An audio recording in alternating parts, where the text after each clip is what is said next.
إن الحمد لله نحمده ونستعينه من يهده الله فلا مضل له ومن يضلل فلا هادي له ونشهد أن لا إله إلا الله وحده لا شريك له ونشهد أن محمدا عبده ورسوله والصلاة والسلام على سيد الأنبياء والمرسلين أما بعد فأعوذ بالله من الشيطان الرجيم بسم الله الرحمن الرحيم الا ان اولیاء اللہ لا خوف علیہم ولا هم يحزنون الذين آمنوا وكانوا يتقون وقال رسول الله صلی اللہ علیہ وسلم من كذب علی متعمدا فلیتبوأ مقعده من النار وقال رسول اللہ صلی اللہ علیہ وسلم ما من عبد یخطب خطبة الا اللہ سائلہ عنہا ما اراد بها صدق اللہ وصدق رسولہ النبی الکریم الامین ونحن علی ذلک لمن الشاہدین والشاکرین والحمد للہ رب العالمین ان اللہ وملائکتہ یصلون علی النبی یا ایہا الذین آمنوا صلوا علیہ وسلموا تسلیما اللہم صلی علی محمد وعلی آل محمد کما صلیت علی ابراہیم وعلی آل ابراہیم انکا حمید مجید اللہم بارک علی محمد وعلی آل محمد کما بارکت علی ابراہیم وعلی آل ابراہیم انکا حمید مجید الصلاۃ والسلام علیک یا سیدی یا رسول اللہ وعلی آلک واصحابک یا سیدی یا حبیب اللہ مولاي صلی وسلم دائما ابدا علی حبیبک خیر الخلق کلہم یا صاحب الجمال و یا سید البشر من وجهک المنیر لقد نور القمر لا يمکن الثناء کما کان حقہ بعد از خدا بزرگ توئی قصہ مختصر خالق کائنات جل جلالہ و عم نوالہ و اتم برہانہ و اعظم شانہ کی بارگاہ میں حمد اور وجہ تخلیق کائنات حضور نبی پاک صاحب لاولاک تاجدار مدینہ سرور قلب و سینہ حضرت محمد مصطفیٰ صلی اللہ علیہ وسلم کی پاک اور مقدس بارگاہ میں ہدیہ درود و سلام پیش کرنے کے بعد معزز سامعین السلام علیکم ورحمۃ اللہ وبرکاتہ۔ ہم نے سورہ یونس کی آیت نمبر 62 اور 63 جو کہ میں نے خطبہ میں تلاوت کی، ان آیات کے حوالے سے 2 جمعے قبل گفتگو شروع کی تھی۔ آج ہماری اس سلسلہ کی تیسری اور آخری نشست ہے۔ میں نے یہ گزارش کی تھی کہ ان 2 آیات میں اللہ تعالیٰ نے 3 باتیں ارشاد فرمائی ہیں: ایمان، تقوی اور اولیاء اللہ کی عظمتیں۔ پچھلے 2 جمعوں میں ہم نے ایمان کے حوالے سے بھی گفتگو کر لی، پھر تقوی کے حوالے سے بھی گفتگو کر لی۔ آج انشاءاللہ العزیز قرآن و احادیث سے میں آپ کے سامنے اولیاء اللہ کی عظمتیں رکھوں گا۔ ان آیات میں اللہ تعالیٰ نے فرمایا کہ سن لو، بے شک اللہ کے ولیوں پر نہ کچھ خوف ہوگا اور نہ وہ غمگین ہوں گے۔ پھر یہ بھی بتایا کہ جو خوف زدہ نہیں ہوں گے، غمگین نہیں ہوں گے، وہ ہیں کون؟ فرمایا الذین آمنوا وکانوا یتقون، کہ ولی وہ ہیں جو ایمان لائے اور ڈرتے رہے، یعنی انہوں نے تقوی اختیار کیا۔ ان آیات سے اگلی آیت سورہ یونس کی 64 نمبر آیت میں اللہ تعالیٰ نے اولیاء اللہ کی مزید عظمت بیان کرتے ہوئے ارشاد فرمایا لَهُمُ الْبُشْرَىٰ فِي الْحَيَاةِ الدُّنْيَا وَفِي الْآخِرَةِ، کہ ان کے لیے دنیا کی زندگی میں اور آخرت میں خوشخبری ہے۔ لا تبدیل لکلمات اللہ، اللہ کی باتیں بدلتی نہیں۔ ذالک فوز العظیم، یہی بڑی کامیابی ہے۔ ایک تو عظمت آیت نمبر 62 میں بیان ہوئی کہ انہیں کوئی خوف نہیں ہوگا، وہ غمگین نہیں ہوں گے۔ پھر اس آیہ مبارکہ میں یہ فرمایا کہ ان کے لیے دنیا کی زندگی میں اور آخرت میں خوشخبری ہے۔ یہ اولیاء اللہ کی بہت بڑی عظمت ہے کہ جسے زندگی کے اندر اللہ کی بارگاہ سے خوشخبری نصیب ہو جائے، یہ بہت بڑی بات ہے، یہ ان کی عظمت ہے کہ اللہ فرماتا ہے کہ ان کے لیے دنیا کی زندگی میں اور آخرت میں خوشخبری ہے۔ اسی طرح اللہ تعالیٰ نے سورۃ الفرقان اس کے آخری رکوع میں آیت نمبر 62 سے لے کر آیت نمبر 74 تک اپنے انہی بندوں کی، نیک بندوں کی، جنہیں اللہ عباد الرحمن کہتا ہے، انہی متقی لوگوں کی، انہی اپنے ولیوں کی اللہ تعالیٰ نے کم و بیش 12 صفتیں بیان کی ہیں، اور وہ 12 صفتیں بیان کرنے کے بعد آیت نمبر 75 اور 76 میں اللہ تعالیٰ پھر ان کا اجر اور انعام بیان فرماتا ہے، اور ان کی اللہ تعالیٰ عظمت بیان فرماتے ہوئے ارشاد فرماتا ہے اولئک یجزون الغرفۃ بما صبروا ویلقون فیہا تحیۃ وسلاما، کہ انہیں ان کے صبر کے سبب جنت کا سب سے اونچا درجہ انعام میں دیا جائے گا، اور اس بلند درجے میں دعائے خیر اور سلام کے ساتھ ان کا استقبال کیا جائے گا۔ یہ کتنی بڑی عظمت ہے کہ جنت کا سب سے اونچا درجہ انہیں ملے گا، کنہیں؟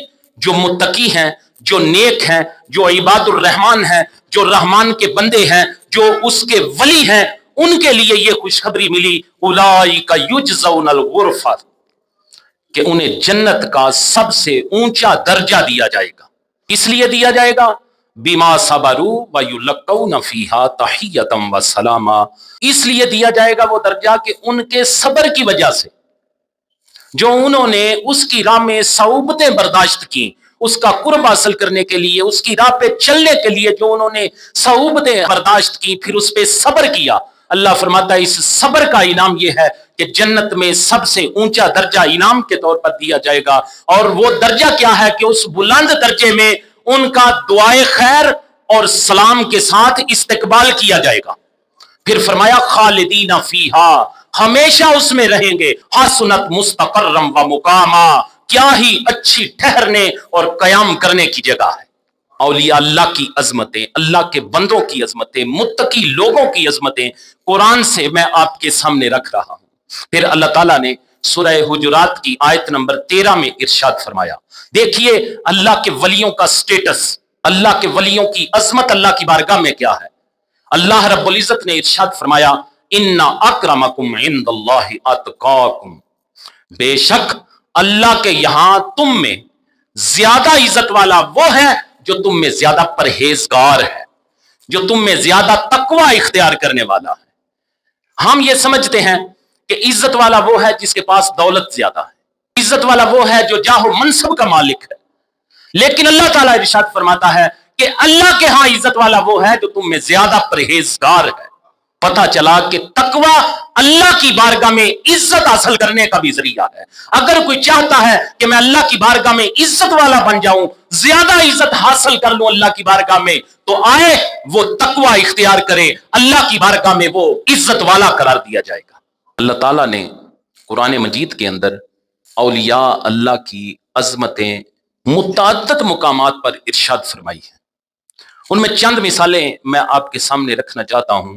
حضرت مریم رضی اللہ تعالی عنہا حضرت عیسیٰ علیہ السلام کی والدہ ہے، نبی نہیں، نبی کی والدہ ہے۔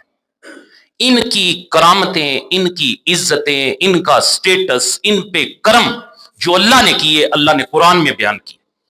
سورہ آل عمران آیت نمبر 37 اللہ رب العزت نے ارشاد فرمایا کلما داخل علیہا زکریا المحراب، کہ جب کبھی اس کے پاس اس کی نماز پڑھنے کی جگہ زکریا جاتے، وجد عندہا رزقا، تو اس کے پاس پھل پاتے، قالا، زکریا نے سوال کیا، یا مریم ان لکی ھذا، اے مریم یہ تمہارے پاس کہاں سے آتا ہے؟ قالت، مریم نے جواب دیا، ہوا من عند اللہ، یہ اللہ کی طرف سے ہے، ان اللہ یرزق من یشاء بغیر حساب، بے شک اللہ جسے چاہتا ہے بے شمار رزق عطا کرتا ہے۔ پتہ چلا کہ یہ جو لوگ پریشان کرتے ہیں سوشل میڈیا سے دیکھ کے کہ کیسے ممکن ہے کہ بے موسم پھل آ جائیں کسی کے پاس، کس طرح ہو سکتا ہے؟ نہ وہاں کوئی درخت ہے، نہ کوئی آنے کی جگہ ہے، اچانک غیب سے بے موسم پھل آ جائے، یہ کیسے ممکن ہے؟ سیدہ مریم رضی اللہ تعالی عنہا نے کہا کہ ان اللہ یرزق من یشاء بغیر حساب، کہ بے شک اللہ جسے چاہتا ہے، بے شک اللہ جسے چاہتا ہے بے شمار رزق عطا فرماتا ہے۔ کوئی سبب نظر آئے یا نہ آئے، ہم کوئی سبب دیکھیں یا نہ دیکھیں، اللہ جسے دینا چاہتا ہے بغیر سبب کے بھی عطا کر دیتا ہے۔ انہی کی مزید عظمت، جب حضرت عیسیٰ علیہ السلام کی ولادت کے وقت حضرت مریم نے درد کی شدت کی وجہ سے موت کی تمنا کی، تو اس وقت حضرت جبریل علیہ السلام نے وادی کے نیچے سے پکارا، غم نہ کرو، اللہ تعالیٰ نے آپ کے لیے آپ کے قریب ایک نہر بنا دی ہے۔ اس کے حوالے سے حضرت عبداللہ بن عباس رضی اللہ تعالی عنہ آپ فرماتے ہیں کہ حضرت عیسیٰ علیہ السلام نے یا حضرت جبریل علیہ السلام نے اپنی ایڑی زمین پر ماری تو میٹھے پانی کا ایک چشمہ جاری ہو گیا، پھر کھجور کا درخت جو سوکھا ہوا تھا سرسبز ہو کر اپنا پھل آیا، اور پھل پک گیا اور رسدار بھی ہو گیا۔ ایک قول یہ بھی ہے کہ اس جگہ ایک خشک نہر تھی جسے اللہ تعالیٰ نے اپنی قدرت سے جاری کر دیا۔ نہر سوکھی ہو، اچانک اس میں پانی آ جائے، ہم یہ سمجھتے ہیں یہ کیسے ممکن ہے کہ ایک خط عمر فاروق رضی اللہ تعالی عنہ کا چلا جائے، دریائے نیل بہنے لگ جائے۔ اب آپ کی عقل میں یہ حضرت عمر فاروق رضی اللہ تعالیٰ عنہ کی کرامت آ جانی چاہیے کہ جو خدا حضرت مریم رضی اللہ تعالی عنہ کے لیے ایک سوکھی نہر میں پانی جاری کر سکتا ہے، وہ عمر فاروق رضی اللہ تعالی عنہ کے خط پہ بھی دریائے نیل میں پانی جاری کر سکتا ہے۔ حضرت مریم رضی اللہ تعالی عنہا کی یہی کرامت اللہ تعالیٰ نے قرآن مجید میں سورہ مریم کی آیت نمبر 24 میں ارشاد فرمائی، فَنَادَاهَا مِن تَحْتِهَا أَلَّا تَحْزَنِي قَدْ جَعَلَ رَبُّكِ تَحْتَكِ سَرِيًّا، تو اسے اس کھجور کے درخت کے نیچے سے پکارا کہ غم نہ کھا، بے شک تیرے رب نے تیرے نیچے ایک نہر بنا دی ہے۔ پتہ چلا کہ ولیوں کے لیے اللہ تعالیٰ نہریں بھی جاری کر دیتا ہے۔ یہ ولیوں کی عظمت اللہ تعالیٰ نے قرآن میں بیان فرمائی ہے، یہ اس صدی کے کسی مولوی کی کتاب میں نہیں، یہ اعلیٰ حضرت امام احمد رضا کے فتاوی میں نہیں، یہ کسی اس صدی کے مولوی نے اپنی کتاب میں کسی بریلوی میں نہیں لکھی، بلکہ خالق کائنات نے لکھا ہے، فَنَادَاهَا مِن تَحْتِهَا أَلَّا تَحْزَنِي قَدْ جَعَلَ رَبُّكِ تَحْتَكِ سَرِيًّا، تو اسے اس کھجور کے درخت کے نیچے سے پکارا کہ غم نہ کھا، بے شک تیرے رب نے تیرے نیچے ایک نہر بنا دی ہے۔ جو خدا اپنی ولیہ کے لیے نہر بنا سکتا ہے تو وہ اپنے محبوب کی امت کے ولیوں کے لیے بھی ایسے کارنامے سر انجام دے سکتا ہے۔ بڑا معروف واقعہ، اس نام سے پوری سورت ہے قرآن مجید میں، سورہ کہف، بہت بڑی سورت۔ مفسرین اکرام نے لکھا ہے کہ افسوس نامی شہر کا حاکم، اس کا نام تھا دقیانوس، جو ایک بڑا جابر بادشاہ تھا، لوگوں کو بت پرستی پر وہ مجبور کرتا، اور جو شخص بت پرستی پر راضی نہ ہوتا اسے قتل کر ڈالتا۔ اس کے علاقے میں 7 نوجوان تھے جو ایماندار تھے، جنہوں نے بت پرستی کو قبول نہ کیا۔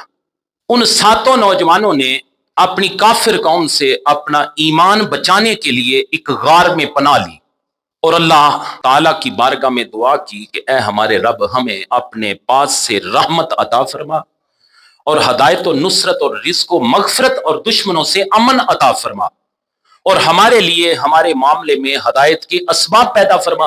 اللہ کی بارگاہ میں وہ دعا کر کے اس غار میں داخل ہو گئے۔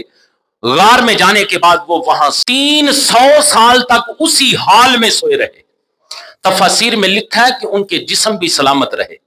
قرآن مجید نے واضح طور پر ان اولیاء اکرام کی شان عظمتیں بیان کی ہیں۔ ان کے جسم سلامت رہے، بلکہ وہ سورج جو اپنی مقررہ حد پہ چلتا ہے، ان کے لیے جب ادھر آتا تو اپنا تھوڑا سا پہلو بدل لیا کرتا۔ یہ بھی قرآن میں لکھا ہے۔ اللہ تعالیٰ نے ارشاد فرمایا ان کی عظمتیں بیان کرتے ہوئے، فرمایا ام حسبت ان اصحاب الکہف والرقیم کانوا من آیاتنا عجبا، کیا تمہیں معلوم ہے کہ پہاڑی غار اور جنگل کے کنارے والے وہ ہماری نشانیوں میں سے ایک عجیب نشانی تھے۔ پتہ چلا کہ جب بندہ اللہ کا ولی بنتا ہے تو اس کا سٹیٹس یہ بھی ہو جاتا ہے کہ وہ اللہ کی نشانیوں میں سے نشانی بن جاتا ہے۔ یہ کس نے کہا؟ قرآن نے اصحاب کہف کے متعلق، ان نوجوانوں کے متعلق، کہ وہ اللہ کی نشانیوں میں سے اس کی نشانی تھے۔ اِذْ أَوَى الْفِتْيَةُ إِلَى الْكَهْفِ فَقَالُوا رَبَّنَا آتِنَا مِن لَّدُنكَ رَحْمَةً وَهَيِّئْ لَنَا مِنْ أَمْرِنَا رَشَدًا۔ جب نوجوانوں نے ایک غار میں پناہ لی، پھر کہنے لگے اے ہمارے رب، ہمیں اپنے پاس سے رحمت عطا فرما اور ہمارے لیے ہمارے معاملے میں ہدایت کے اسباب پیدا فرما۔ فَضَرَبْنَا عَلَىٰ آذَانِهِمْ فِي الْكَهْفِ سِنِينَ عَدَدًا، تو ہم نے اس غار میں ان کے کانوں پر گنتی کے کئی سال پردہ لگا رکھا۔ اللہ تعالیٰ نے ان کے کانوں پر پردہ لگا دیا تاکہ وہ جاگ نہ سکے، کوئی چیز انہیں ڈسٹرب نہ کرے، کوئی آواز انہیں ڈسٹرب نہ کرے۔ ثم بعثناہم لنعلم ای الحزبین احصیٰ لما لبثوا امدا، پھر ہم نے انہیں جگایا تاکہ دیکھیں کہ دو گروہوں میں سے کون ان کے ٹھہرنے کی مدت زیادہ درست بتاتا ہے۔ دیکھیں قرآن مجید میں اللہ تعالیٰ نے اصحاب کہف کا واقعہ بیان کیا اور ساتھ ان کی عظمتیں بیان کی۔ یہ نیک لوگ ہیں، اللہ کے ولی ہیں، جنہوں نے بت پرستی سے انکار کرتے ہوئے خدا کا دین نہ چھوڑا، اس کے ولی تھے۔ ان کے لیے اللہ تعالیٰ نے کتنی عظمتیں بیان کی۔ 300 سال تک وہ سوئے رہے، لیکن اللہ رب العزت نے ان کے جسم کو محفوظ رکھا۔ اگر ایک امتی کا جسم محفوظ رہ سکتا ہے تو نبیوں کے جسم کیوں نہیں محفوظ رہ سکتے؟ جو خدا اپنے ولی کے جسم کو محفوظ رکھ سکتا ہے 300 سال تک، وہ خدا نبیوں کے جسم کو کیسے مٹی کو کھانے دے گا؟ اللہ اکبر۔ آگے چلیں، یہ 2 مثالیں میں نے قرآن سے آپ کو دی، تیسری مثال بھی سنیں۔ بڑا مشہور واقعہ سورہ نمل کی آیت نمبر 40 میں آپ کے سامنے رکھنا چاہتا ہوں۔ اس کا پس منظر یہ ہے کہ حضرت سلیمان علیہ السلام نے اپنے دربار میں اعلان کیا کہ کون ہے جو بلقیس کا تخت لے کے آئے گا۔ کسی نے کہا اتنی دیر میں لے آؤں گا، کسی نے کہا اتنی دیر میں لے آؤں گا، جنوں نے بھی دعویٰ کیا کہ ہم اتنی دیر میں لے آئیں گے۔ لیکن آپ کے وزیر حضرت آصف بن برخیہ رضی اللہ تعالی عنہ، جو ولی اللہ تھے، آپ کے صحابی تھے، آپ کے وزیر بھی تھے، انہوں نے حامی بھری کہ آپ کی آنکھ جھپکنے سے پہلے وہ تخت یہاں آ جائے گا۔ اب مجھے بتائیے یار کہ اس ولی کی طاقت زیادہ ہے کہ اللہ کے نبی کی؟ اللہ کے نبی کی زیادہ ہے۔ تو اللہ کے نبی خود بھی لا سکتے تھے، اعلان کیوں فرمایا؟ پتہ چلا کہ یہ ساری چیزیں قرآن میں بیان ہونا تھی، اللہ تعالیٰ نے ہمیں سمجھانی تھی کہ جو میرے ولی ہیں انہیں ایسے نہ سمجھنا کہ وہ کر کچھ نہیں سکتے۔ اللہ اکبر۔ سنیے، اب اس نے کہا، حضرت آصف بن برخیہ رضی اللہ تعالی عنہ نے جب حامی بھری، قال الذی عنده علم من الکتاب انا آتیک بہ قبل ان یرتد الیک طرفک، اس نے عرض کی جس کے پاس کتاب کا علم تھا کہ میں اسے آپ کی بارگاہ میں آپ کے پلک جھپکنے سے پہلے لے آؤں گا۔ فَلَمَّا رَآهُ مُسْتَقِرًّا عِندَهُ قَالَ هَذَا مِن فَضْلِ رَبِّي لِيَبْلُوَنِي أَأَشْكُرُ أَمْ أَكْفُرُ۔ حضرت سلیمان علیہ السلام نے جب اس تخت کو اپنے پاس رکھا ہوا پایا تو فرمایا یہ میرے رب کا فضل ہے، یہ میرے رب کا فضل ہے۔ اس کا وہ تخت لانا اس کی طرف بھی منسوب نہیں کیا، بلکہ فرمایا کہ یہ میرے رب کا فضل ہے۔ اس میں ہمارے لیے اشارہ یہ ہے کہ اگر کسی اللہ کے ولی کے ہاتھ سے کوئی کرامت سرزد ہو تو یہ نہ سمجھنا کہ یہ اس کا کام ہے، سمجھنا یہ کہ یہ اللہ کا اس پہ فضل ہے، کیونکہ اللہ کے علاوہ کوئی نہیں کر سکتا۔ یہ اللہ کسی کو عظمت دے تو اس سے ملتی ہے، اللہ فضل کرے تو اس پہ فضل ہوتا ہے۔ اسی لیے فرمایا ھذا من فضل ربی لیبلونی ااشکر ام اکفر، فرمایا یہ میرے رب کے فضل سے ہے تاکہ وہ مجھے آزمائے کہ میں شکر کرتا ہوں یا ناشکری۔ ومن شکر فانما یشکر لنفسہ، وَمَنْ كَفَرَ فَإِنَّ رَبِّي غَنِيٌّ کریم، اور جو شکر کرے تو وہ اپنی ذات کے لیے ہی شکر کرتا ہے، اور جو ناشکری کرتا ہے تو میرا رب بے پرواہ ہے، کرم فرمانے والا ہے۔ پتہ چلا اگر کسی پہ ایسا کوئی کرم ہو تو وہ تکبر میں نہ آئے، وہ اللہ کا شکر ادا کرے، ناشکری نہ کرے۔ یہ 3 مثالیں میں نے اولیاء اکرام کی عظمت کے حوالے سے قرآن مجید سے آپ کے سامنے رکھی۔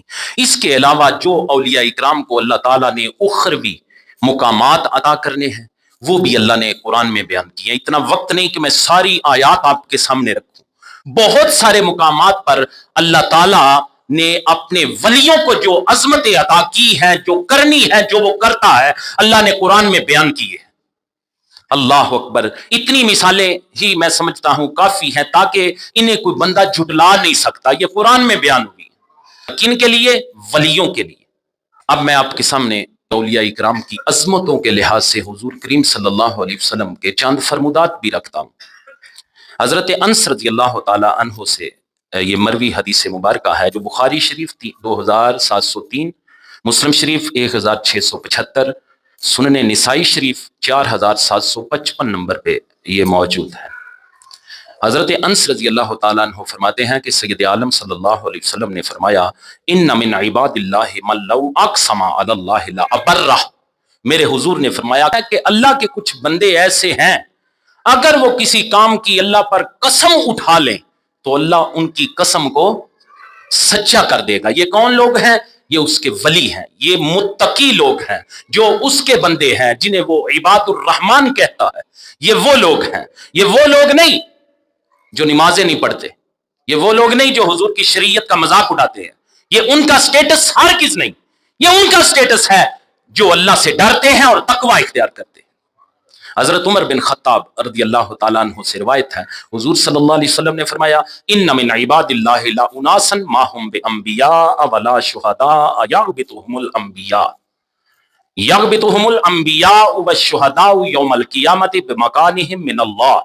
اب فرماتے ہیں کہ سید عالم صلی اللہ علیہ وسلم نے فرمایا بے شک اللہ تعالیٰ کے کچھ برگزیدہ بندے ایسے ہیں جو نہ انبیاء ہیں نہ شہداء ہیں، لیکن قیامت کے دن انبیاء اور شہداء انہیں اللہ تعالیٰ کی طرف سے عطا کردہ مقام دیکھ کر ان پر رشک کریں گے۔ صحابہ اکرام نے عرض کیا یا رسول اللہ صلی اللہ علیہ وسلم تخبرنا من ہم، حضور آپ ہمیں بتائیں کہ وہ کون لوگ ہیں؟ تو سید عالم صلی اللہ علیہ وسلم نے فرمایا ہم قوم تحابو بروح اللہ علی غیر ارحام بینہم ولا اموال یتعاطونہا۔ حضور نے فرمایا وہ ایسے لوگ ہیں جن کی باہمی محبت صرف اللہ تعالیٰ کی خاطر ہوتی ہے، نہ کہ رشتہ داری اور مالی لین دین کی وجہ سے۔ پھر حضور نے قسم اٹھائی فواللہ ان وجوہہم لنور وانہم لعلی نور۔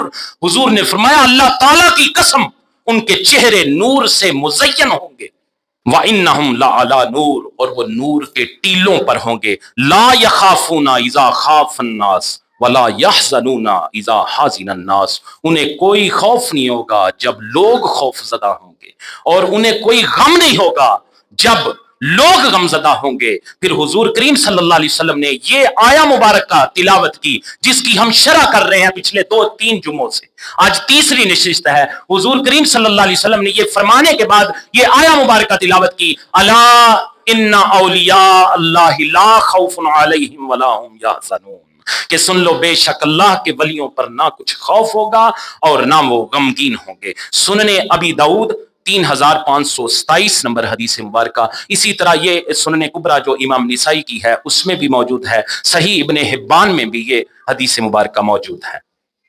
حضرت اسماء بنت یزید رضی اللہ تعالی عنہا سے یہ روایت ہے، آپ فرماتی ہیں کہ میں نے حضور کریم صلی اللہ علیہ وسلم کو فرماتے ہوئے سنا۔ حضور فرما رہے تھے الا انبئکم بخیارکم، میرے صحابہ کیا میں تم میں سے بہترین لوگوں کے بارے میں خبر نہ دوں؟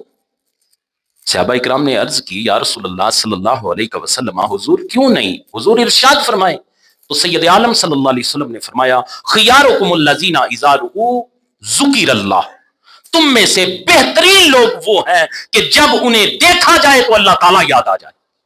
اللہ کے ولیوں کا یہ سٹیٹس ہے، کہ وہ تقوی اختیار کر کے اس کا قرب حاصل کر کے اس مقام پہ کھڑے ہو جاتے ہیں کہ عام لوگ اگر انہیں دیکھیں تو اس شخص کو دیکھنے کے بعد انہیں اللہ یاد آ جائے، ان کا چہرہ تبلیغ بن جاتا ہے، ان کا چہرہ خدا کی راہ دکھانے والا بن جاتا ہے، ان کا چہرہ دیکھنے سے بندے کو اللہ یاد آ جاتا ہے۔ ابن ماجہ، مسند احمد بن حنبل، ادب المفرد جو امام بخاری کی ہے، اسی طرح طبرانی کبیر اور امام ابن مبارک کی کتاب الزہد میں یہ حدیث مبارکہ موجود ہے۔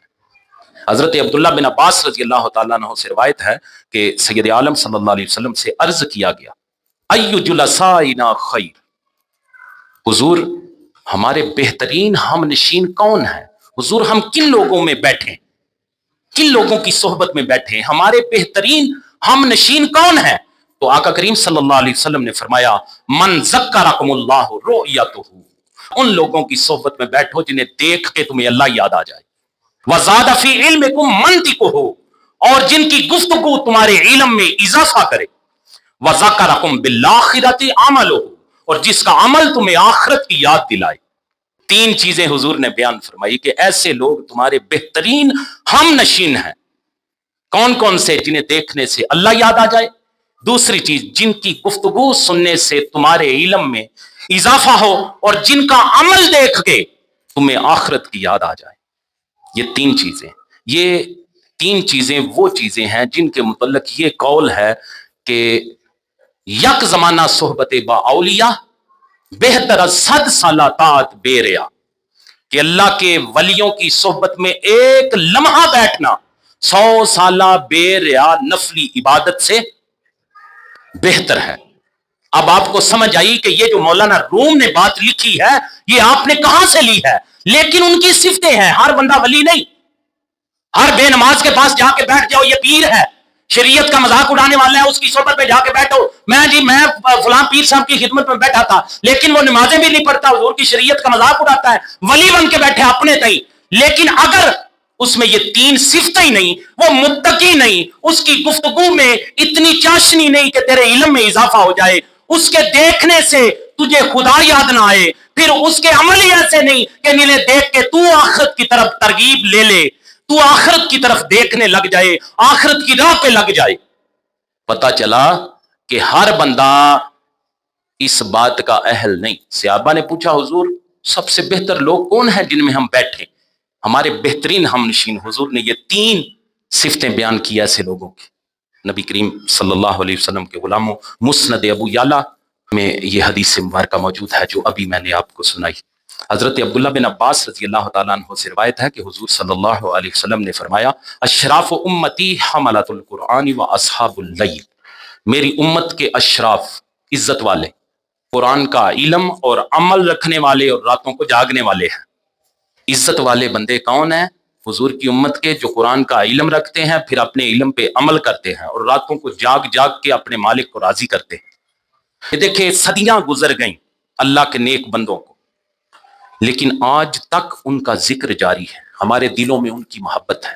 صحابہ اکرام سے ہم محبت کرتے ہیں، آج تک ہمارے دلوں سے محبت ختم نہیں ہوئی ہے۔ اہل بیت سے ہم محبت کرتے ہیں، آج تک ہمارے دلوں سے محبت ختم نہیں ہوئی۔ اولیاء اکرام سے ہم محبت کرتے ہیں، داتا صاحب کو 1000 سال ہونے کو قریب ہے، کئی سو سال خواجگاں خواجہ معین الدین چشتی اجمیری رحمت اللہ تعالی علیہ کو ہو گئے، کتنی صدیاں گزر گئی حضرت شیخ عبد القادر جیلانی کو، لیکن آج بھی ہم ان سے محبت کرتے ہیں۔ کیوں کرتے ہیں؟ سنیے حضور صلی اللہ علیہ وسلم کا فرمان اور سمجھیے کہ یہ محبتیں جو صدیوں چلتی ہیں، قیامت آ جائے گی مسلمانوں کے سینوں سے ان اولیاء کی محبت نہ ختم ہوگی۔ اس کی وجہ کیا ہے؟ میرے آقا نے فرمایا، اذا احب اللہ العبد نادى جبریل، جب اللہ تعالیٰ کسی بندے سے محبت کرتا ہے تو جبریل امین علیہ السلام کو آواز دیتا ہے، ان اللہ یحب فلانا، جبریل میں فلاں بندے سے محبت کرتا ہوں، فاحببہ، لہٰذا تم بھی اس سے محبت کرو، فیحبہ جبریل، تو جبریل امین اس سے محبت کرنا شروع کر دیتے ہیں۔ یہ تسلسل دیکھیے گا محبت کیسے چلتی ہے۔ پہلے خدا محبت کرتا ہے، خدا جبریل کو بتاتا ہے اور حکم دیتا ہے تم بھی اس سے محبت کرو، جبریل اس سے محبت کرنا شروع کر دیتے ہیں۔ پھر حضرت جبریل امین آسمانی مخلوق میں ندا دیتے ہیں، ان اللہ یحب فلانا فاحبوہ، کہ کہ بے شک اللہ تعالیٰ فلاں بندے سے محبت کرتا ہے، تم بھی اس سے محبت کرو. فَيُحِبُّهُ أَهْلُ السَّمَاءِ، پھر سارے آسمان والے اس سے محبت کرنا شروع کر دیتے ہیں. ثُمَّ يُدْعَوْ لَهُ الْقَبُولُ فِي الْأَرْضِ، پھر زمین والوں میں اس کی مقبولیت رکھ دی جاتی ہے. یہ جو داتا صاحب سے محبت ہے، یہ جو غوث پاک سے محبت ہے، یہ جو صحابہ اکرام کی محبت ہے، یہ جو اہل بیت کی محبت ہے، یہ محبت اسی طرح چلی ہے. پہلے خدا نے محبت کی، جبریل کو حکم دیا، جبریل نے اعلان کیا، آسمان والوں نے محبت کرنا شروع کر دی. جب آسمان والوں نے محبت کرنا شروع کر دی تو پھر زمین میں ان سب کی مقبولیت رکھ دی گئی. آج صدیاں گزر گئی ہیں، ہم اولیاء کرام کا نام محبت سے لیتے ہیں. وجہ یہ ہے کہ یہ محبت وہ ہے جس کا حکم اللہ نے جبریل امین علیہ السلام کے ذریعے اس امت میں جاری کیا ہے. اللہ اکبر. صحیح بخاری شریف 3209 نمبر حدیث مبارکہ ہے، عام کتاب نہیں، یہ بخاری شریف ہے. اللہ اکبر. پھر آپ یہ اکثر علماء سے سنتے ہیں کہ فلاں اللہ کے ولی نے ایسا مشاہدہ کیا، اس نے فلاں بات کے متعلق اس نے بتا دیا. کیا ایسی چیز کی پاسبلٹی ہے کہ کوئی اللہ کا ولی، اللہ کا نیک بندہ کہے کہ فلاں کام اس طرح ہوا ہے یا ہوگا، یا فلاں کام اس طرح ہو چکا ہے، آپ کو خبر بھی نہ، وہ بتا دے؟ کیسے؟ آئیے حضور کریم صلی اللہ علیہ وسلم کی بارگاہ میں چلتے ہیں. ایک صحابی ہیں حضرت حارث بن مالک انصاری. المعجم الکبیر امام طبرانی کی بڑی معتبر کتاب ہے، اس میں 3289 3289 نمبر حدیث مبارکہ. حضرت حارث بن مالک انصاری رضی اللہ تعالیٰ عنہ فرماتے ہیں کہ وہ حضور کریم صلی اللہ علیہ وسلم کے پاس سے گزر رہے تھے. کہتے ہیں میں گزر رہا تھا تو حضور صلی اللہ علیہ وسلم نے فرمایا کیف اصبحت یا حارث. توجہ فرمائیے گا، آپ کو ساری بات سمجھ آ جائے گی. یہ میں آپ کو کوئی قصہ کہانی نہیں سنا رہا، معتبر کتاب سے حضور صلی اللہ علیہ وسلم کا فرمان سنانے لگا ہوں. میرے حضور نے فرمایا کیف اصبحت یا حارث، اے حارث تم نے صبح کیسے کی ہے؟ انہوں نے عرض کی یا رسول اللہ صلی اللہ علیہ وسلم اصبحت مومنا حقا، حضور میں نے یقیناً حالت ایمان میں صبح کی ہے. جب انہوں نے یہ جواب دیا فقال انظر ما تقول، حضور صلی اللہ علیہ وسلم نے فرمایا حارث دیکھو کیا کہہ رہے ہو، اپنی بات پہ غور کرو، کیا کہہ رہے ہو؟ فَإِنَّ لِكُلِّ شَيْءٍ حَقِيقَةً فَمَا حَقِيقَةُ ایمانک، تم یہ کہہ رہے ہو کہ میں نے یقیناً صبح ایمان کی حالت میں کی ہے، ذرا غور کرو کیا کہہ رہے ہو، کیونکہ فَإِنَّ لِكُلِّ شَيْءٍ حَقِيقَةٌ، حارث ہر شے کی کوئی حقیقت ہوتی ہے. فَمَا حَقِيقَةُ ایمانک، تمہارے ایمان کی حقیقت کیا ہے؟ حضرت حارث بن مالک رضی اللہ تعالیٰ عنہ نے عرض کی قد آزفت نفسی عن الدنیا واسحرت لذالک لیلی وطمئن نہاری، کہنے لگے حضور میں نے اپنے آپ کو دنیا سے کنارہ کش کیا اور اپنی رات اس کی راہ میں گزاری اور دن کو میں مطمئن تھا. 3 چیزیں انہوں نے بیان کی، اپنے آپ کو دنیا سے کنارہ کش کیا، رات اس کی راہ میں گزاری، جب دن چڑھا تو دل مطمئن تھا، میں مطمئن تھا. وَكَأَنِّي أَنظُرُ إِلَىٰ عَرْشِ رَبِّي بَارِزًا، حضور گویا میں اب بھی، جب وہ حضور کے سامنے کھڑے تھے، حضور پوچھ رہے تھے، جواب دے رہے تھے، کہتے ہیں وَكَأَنِّي أَنظُرُ إِلَىٰ عَرْشِ رَبِّي بَارِزًا، گویا حضور میں اب بھی اپنے رب کے عرش کو صاف دیکھ رہا ہوں. حدیث کی کتاب میں نے آپ کو بتا دی ہے، جا کے کسی عالم سے لے کے دیکھ لیجئے گا. یہ حضور کے صحابی ہیں جو حضور کے سامنے کھڑے ہو کے کہہ رہے ہیں کہ حضور میں اب بھی اپنے رب کے عرش کو صاف دیکھ رہا ہوں. وَكَأَنِّي أَنظُرُ إِلَىٰ أَهْلِ الْجَنَّةِ يَتَزَاوَرُونَ فِيهَا، حضور اور جنت والوں کو دیکھ رہا ہوں، وہ اس میں جنت کی زیارت کر رہے ہیں. وَكَأَنِّي أَنظُرُ إِلَىٰ أَهْلِ النَّارِ يَتَدَاغَوْنَ فِيهَا، حضور دوزخ والوں کو دیکھ رہا ہوں کہ وہ اس میں جل رہے ہیں. جب انہوں نے یہ باتیں کی تو سید عالم صلی اللہ علیہ وسلم نے 3 مرتبہ فرمایا، 3 مرتبہ، ایک مرتبہ نہیں، حضور نے 3 مرتبہ فرمایا یا حارثو عرفت فلزم، یا حارثو عرفت فلزم، یا حارثو عرفت فلزم، اے حارث تو نے پہچان لیا، اب اس پر ہمیشگی اختیار کر. اے حارث تو نے پہچان لیا، اب اس پر ہمیشگی اختیار کر. اے حارث تو نے پہچان لیا، اب اس پر ہمیشگی اختیار کر. اب آپ کو پتہ چل جانا چاہیے کہ یہ جو بعض اوقات اولیاء اکرام سے ایسی کرامتیں سرزد ہوتی ہیں، ان کی بنیاد حضور کے قدموں سے فراہم ہوتی ہے. حضرت ابو ہریرہ رضی اللہ تعالیٰ عنہ بیان کرتے ہیں کہ سید عالم صلی اللہ علیہ وسلم نے فرمایا ان اللہ قال من عاد لی ولیا فقد آذنتہ بالحرب. اولیاء اللہ کا سٹیٹس، اولیاء اللہ کی عظمت، اولیاء اللہ کو جو اللہ نے فضیلتیں دی ہیں، بخاری شریف کی بڑی معتبر حدیث مبارکہ ہے، عام کتاب نہیں، صحاح ستہ میں سب سے اہم کتاب بخاری شریف، حدیث قدسی ہے. نبی کریم صلی اللہ علیہ وسلم نے فرمایا ان اللہ قال، بے شک اللہ تعالیٰ نے ارشاد فرمایا من عاد لی ولیا فقد آذنتہ بالحرب، جس شخص نے میرے ولی سے عداوت رکھی سو میں اس سے اعلان جنگ کرتا ہوں. پتہ چلا کہ تقوی کی اہمیت کتنی ہے. ایمان اور عقیدے کی درستگی ہو اور بندہ متقی ہو تو اس کا ولی بن جائے تو اس کا سٹیٹس کیا ہے؟ جو اب اس ولی سے دشمنی رکھے گا، خدا کہتا میں اس سے اعلان جنگ کرتا ہوں. آگے فرمایا وما تقرب الی عبدی بشیء احب الی مما افترضت علیہ، اور میرا بندہ کسی ایسی عبادت سے میرا قرب حاصل نہیں کرتا جو مجھے ان عبادات سے زیادہ پسندیدہ ہو جو میں نے اس پر فرض کی ہے. یعنی نفل پڑھ پڑھ کے جب بندہ اللہ کا قرب حاصل کر لیتا ہے وما یزال عبدی یتقرب الی بالنوافل حتی احبہ فاذا احببتہ کنت سمعہ الذی یسمع بہ، اور میرا بندہ نوافل کے ساتھ مسلسل میرا قرب حاصل کرتا رہتا ہے حتیٰ کہ میں اس سے محبت کرتا ہوں. پس جب میں اس سے محبت کرتا ہوں تو میں اس کے وہ کان ہو جاتا ہوں جس سے وہ سنتا ہے. کتاب کون سی میں نے آپ کو بتائی ہے؟ بخاری شریف. خدا کہتا ہے کہ میں اس کے وہ کان ہو جاتا ہوں جس سے وہ سنتا ہے. وَبَصَرَهُ الَّذِي يُبْصِرُ بِهِ، میں اس کی وہ آنکھ ہو جاتا ہوں جس سے وہ دیکھتا ہے. وَيَدَهُ الَّتِي يَبْطِشُ بِهَا، اور میں اس کے وہ ہاتھ ہو جاتا ہوں جن سے وہ پکڑتا ہے. وَرِجْلُهُ الَّتِي يَمْشِي بِهَا، اور میں اس کے وہ پیر ہو جاتا ہوں جن سے وہ چلتا ہے. وَإِن سَأَلَنِي لَأُعْطِيَنَّهُ وَلَئِنِ اسْتَعَاذَنِي لَأُعِيذَنَّهُ، اور اگر وہ مجھ سے سوال کرے تو میں اس کو ضرور عطا کرتا ہوں. یہ وہ سند یافتہ بندے ہیں، نیک بندے، متقی بندے، اللہ کے ولی، جن کے پاس ہم دعا کے لیے جاتے ہیں.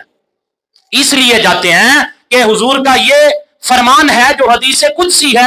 حضور فرماتے ہیں، اللہ تعالیٰ فرماتا ہے اگر وہ مجھ سے سوال کرے تو میں اس کو ضرور عطا کرتا ہوں، اور اگر وہ مجھ سے پناہ مانگے تو میں اس کو ضرور پناہ عطا کرتا ہوں. وما ترددت عن شيء انا فاعله ترددي عن نفس المؤمن يكره الموت وانا اكره مساءته. حضور فرماتے ہیں کہ اللہ تعالیٰ فرماتا ہے کہ میں کسی کام میں جس کو میں کرنے والا ہوں ایسا تردد نہیں کرتا جیسا تردد میں مومن کی روح قبض کرنے میں کرتا ہوں، اس لیے کہ وہ موت کو ناپسند کرتا ہے اور میں اسے رنجیدہ کرنے کو ناپسند کرتا ہوں.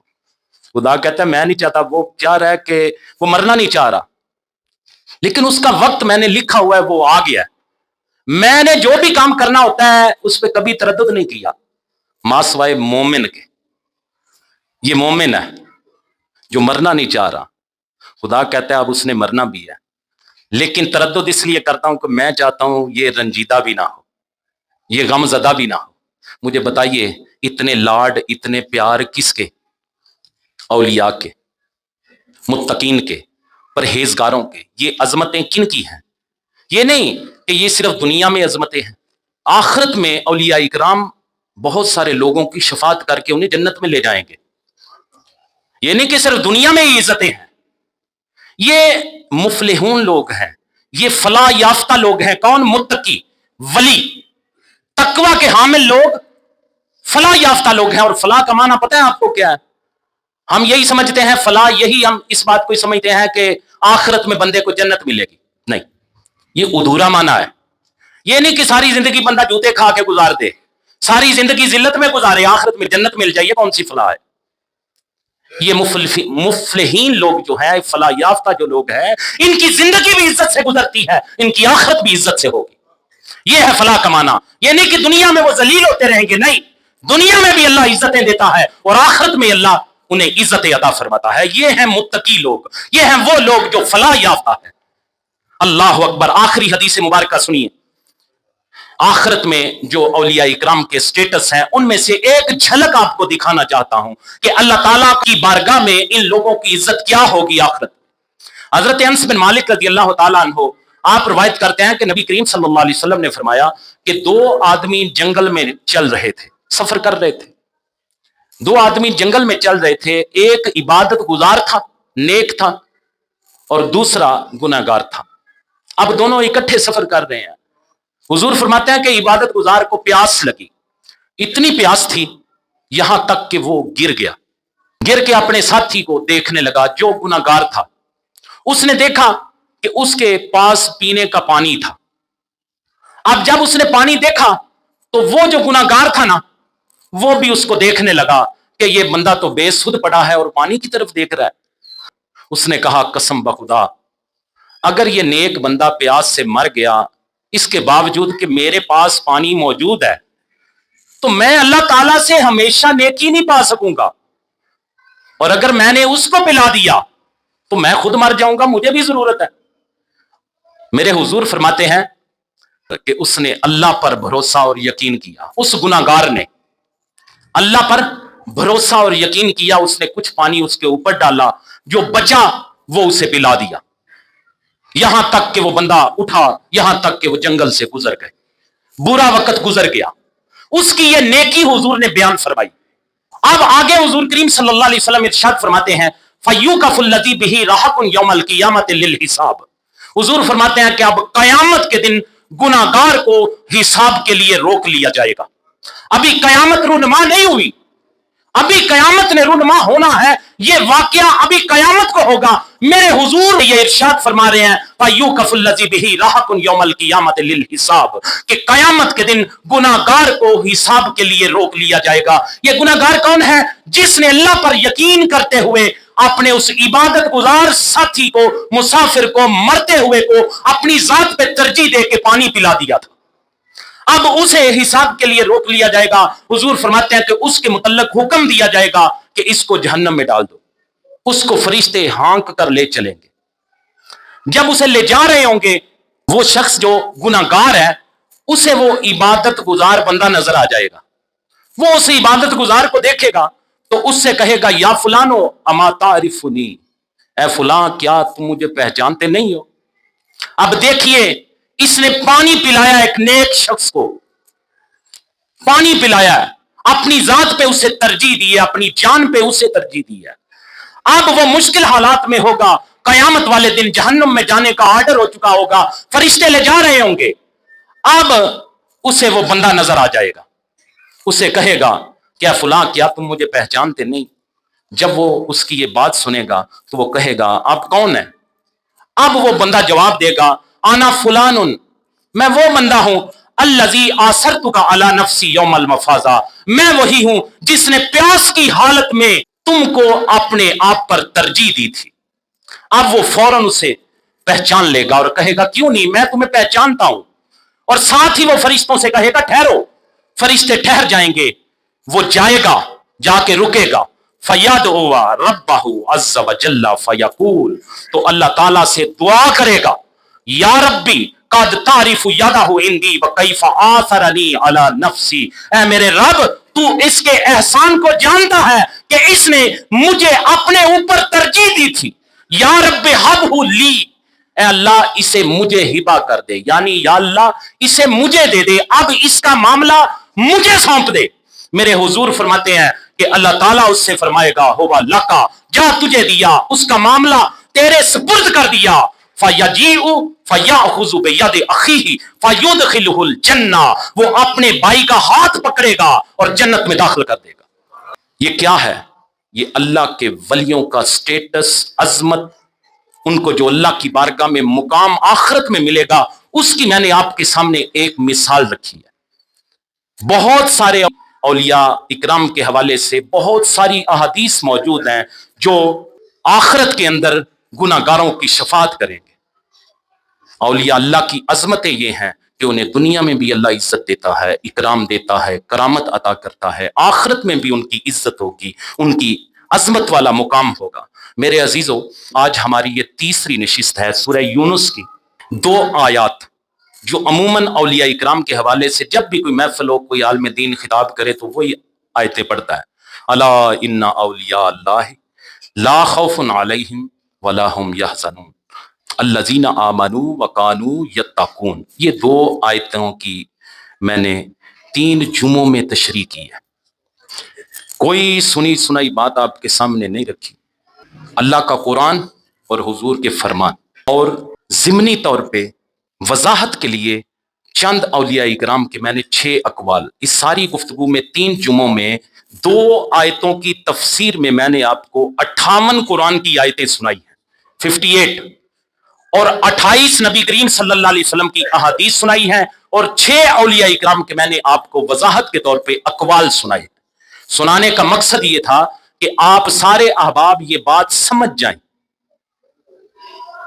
کہ جو اللہ کے ولی ہیں ان کا ایمان اور عقیدہ کیسا ہوتا ہے، کیا وہ متقی ہوتے ہیں کہ نہیں، کیا تقوی کے بغیر کوئی اللہ کا ولی بن سکتا ہے. پھر جو اللہ تعالیٰ نے ولیوں کو عزتیں عطا کی ہیں، عظمتیں عطا کی ہیں، وہ میں نے بیان کی ہیں. بیان کرنے کا مقصد یہ نہیں کہ میں وقت گزارنے کے لیے کہ جمعے کا وقت ہے یہ گزر جائے گا باتیں آپ کو سناؤں، نہیں، بالکل غیر رسمی گفتگو ہم کرتے ہیں. یہ بالکل غیر رسمی گفتگو ہے. اس میری گفتگو کا مقصد ہوتا ہے، یہ با مقصد اور بامانی گفتگو کرتا ہوں، آپ کا وقت ضائع نہیں کرتا. میری کوشش ہوتی ہے کہ اللہ کے قرآن سے ہم زیادہ سے زیادہ چیزیں سیکھ سکیں، اور سیکھنے کے بعد یہ نہیں کہ میں نے آپ کو بتا دیا، آپ آگے بتائیں لوگوں کو. آپ کو اگر اس بات کی سمجھ آئی، جو بندہ جو 6 مہینے نہاتا نہیں، 2 سال نہاتا نہیں، اسے پاکی پلیتی کا نہیں پتا، اگر ایسا بندہ ولی ہونے کا دعویٰ کرے تو اس کا منہ بند کرو.